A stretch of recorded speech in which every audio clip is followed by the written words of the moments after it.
Don't pick up the phone, you know he's only calling 'cause he's drunk and alone too.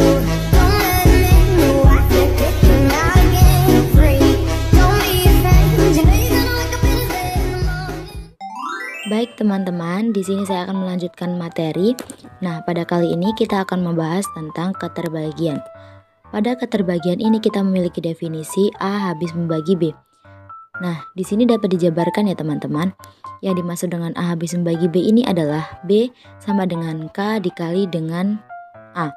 Nah, dengan ketentuan K di sini bilangan bulat sembarang. Jadi bilangan bulat sembarang yang dikali dengan A itu hasilnya adalah B.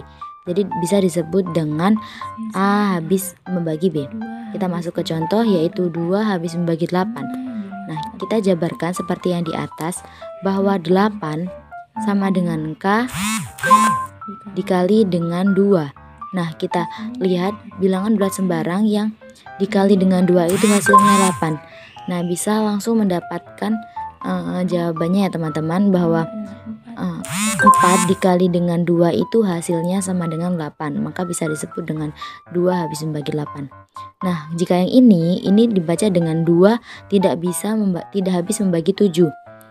Nah, di sini kita jabarkan dulu 7 sama dengan K dikali dengan 2.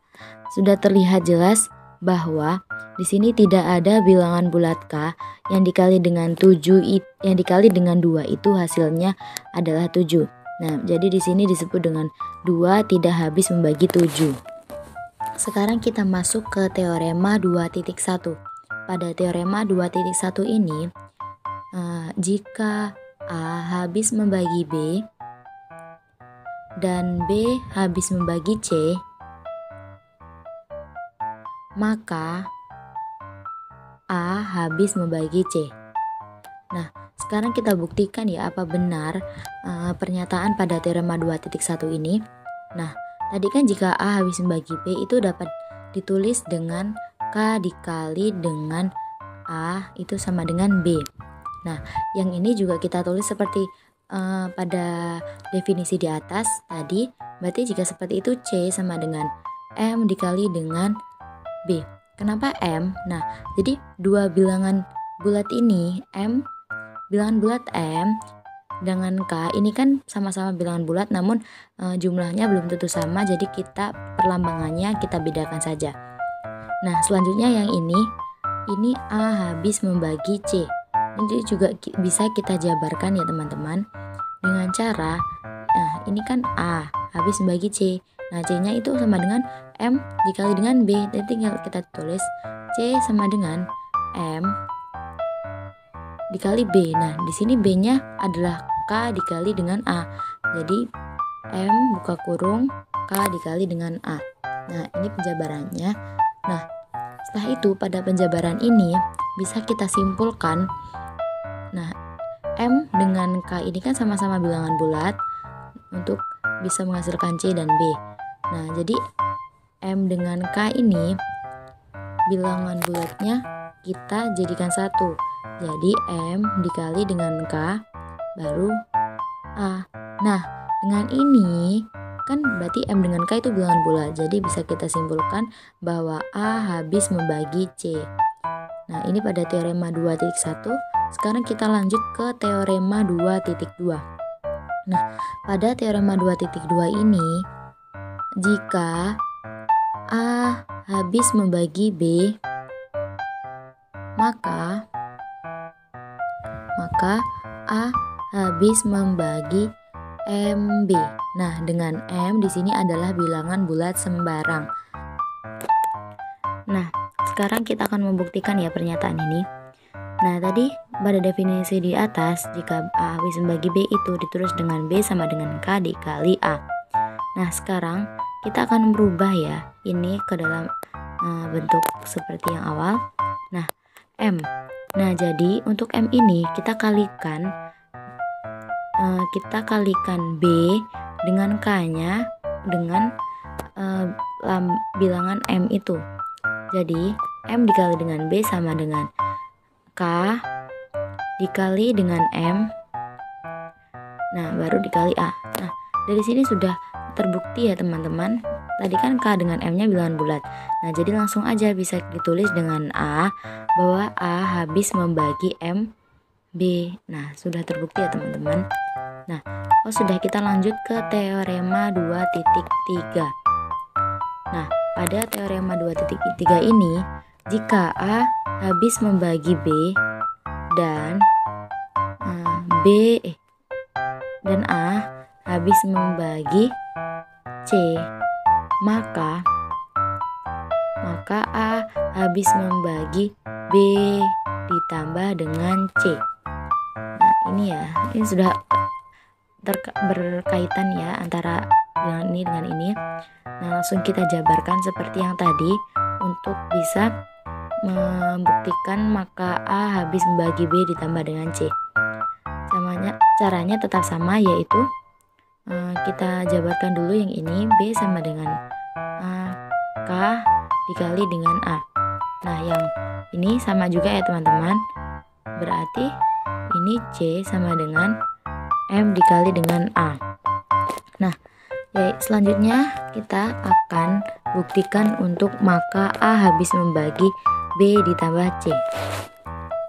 Nah, B ditambah dengan C itu sama dengan, tadi kan B-nya itu K dikali A dan C-nya itu M dikali A. Nah, karena sama-sama memiliki bilangan A, jadi B ditambah C sama dengan K dengan M-nya kita jadikan 1, K ditambah dengan M dikali M. Nah, setelah itu A-nya kita keluarkan karena sama-sama memiliki A, jadi A-nya kita keluarkan. Nah, langsung bisa dong A habis membagi B ditambah dengan C. Jadi terbukti untuk jika A habis membagi B dan A habis membagi C, maka A habis membagi B ditambah C. Selanjutnya yaitu pada teorema 2.4.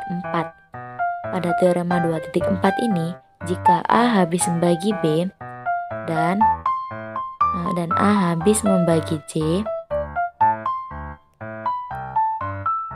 maka A habis membagi P dikali B ditambah dengan Q dikali C. Nah, sekarang kita turunkan untuk A habis membagi B itu sama dengan B sama dengan K dikali A, dan yang C itu M dikali dengan A. Nah, di sini kan P dikali dengan B dan Q dikali dengan C. Nah, kita tinggal kalikan ya teman-teman. PB ditambah dengan QC itu sama dengan suatu bilangan P. Jadi P KA ya, berarti kan B-nya KA. Jadi P KA. Nah, B-nya kan KA, kita tinggal pindah PKA ditambah dengan Q, C-nya adalah MA. Jadi QMA. Nah, karena sama-sama memiliki bilangan A, hanya kita keluarkan. Hanya ini kita keluarkan menjadi PK ditambah QM baru dikali dengan A. Ini tadi PB ditambah dengan QC. Nah, dengan ini kita bisa langsung menyimpulkan bahwa A habis membagi PB ditambah dengan QC. Nah, selanjutnya pada teorema ini yang pertama yaitu A habis membagi A.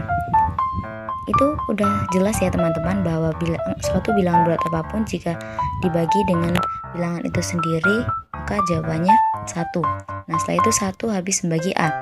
Itu pasti juga karena 1 akan habis membagi bilangan bulat apapun. Yang ketiga yaitu A habis membagi 0. Karena 0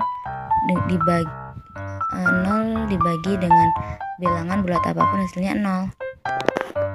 Nah, jadi pada materi keterbagian ini ada 5 teorema ya teman-teman. Teorema yang 2.1 itu jika A habis membagi B dan B habis membagi C, maka A habis membagi C.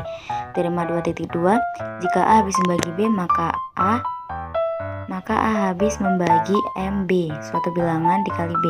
Setelah itu teorema 2.3, jika A habis membagi B dan A habis membagi C, maka A habis membagi B ditambah C.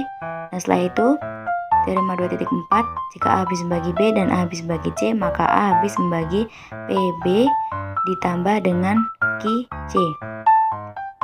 Nah, pada teorema yang terakhir 2.5 itu yang tidak perlu dengan penurunan, yaitu A habis membagi A dan 1 habis membagi A, 1 habis membagi A, dan yang terakhir itu ada A habis membagi 0.